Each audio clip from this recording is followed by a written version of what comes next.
Bombers on my target. Bomber plane, he's going down. Defend this position, men. Defending the area. We're under attack. Support me, men. We're under attack. We're under attack.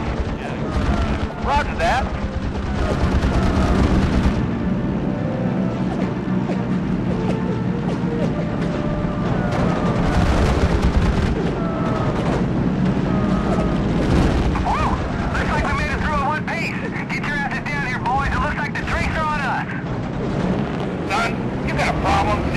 Support me, men. Formed up, sir. Yes, sir.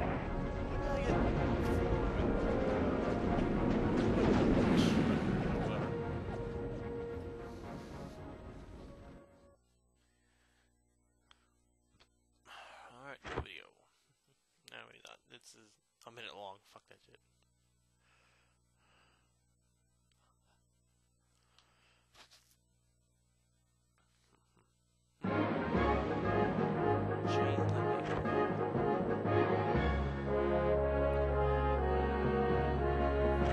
Nice. Alright. Our time stationed at Guadalcanal should have been a welcome break from the monotony and the claustrophobia of carrier life, but the place was a mosquito-infested mud hole and it was still crawling with Japs. Our days were 90% boredom and 10% nail-biting terror. The Japs raided us regularly, usually from the air, but sometimes from the jungle where they were holed up. Callahan, Stewart, and I started a chess club to pass the time. It was either that or go insane waiting for the sound of planes. Our POW buddy Stewart was easily the best chess player, and he turned out to be pretty deadly in the air as well. It wasn't long before he made his way close to the top of the kills board. One day, out of the blue, the base commander came to see me. He had 2 letters from my mom. He said there'd been a delay in the mail delivery. I opened the first letter. It was bad news. Dad had never been 100% since the accident, but he'd gotten worse. She wanted me home to spend some time with him.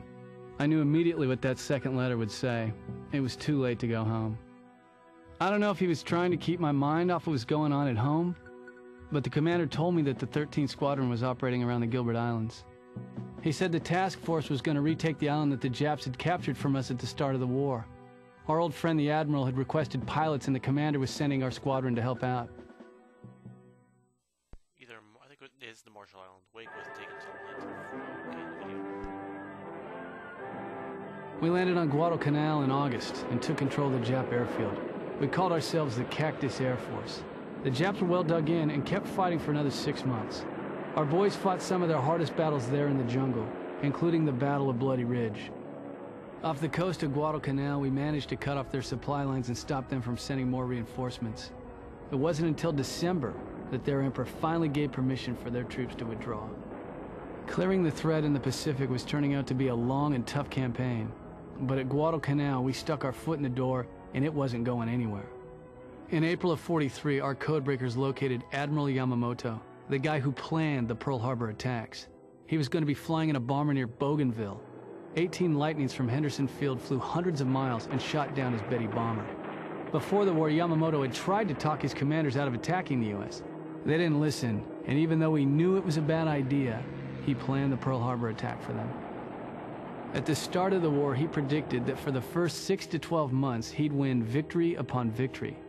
But after that, he said he had no expectation of success. He was a smart man, and they never did find his body.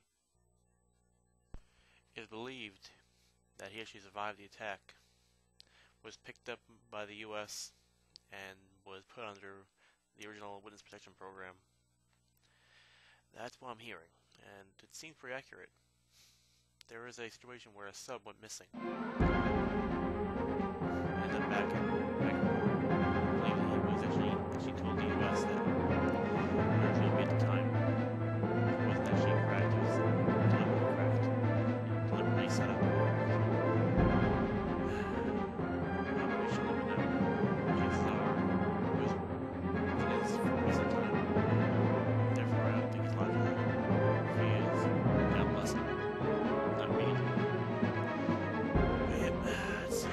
For 2 years now, the Japs have been fortifying Tarawa Atoll against attack.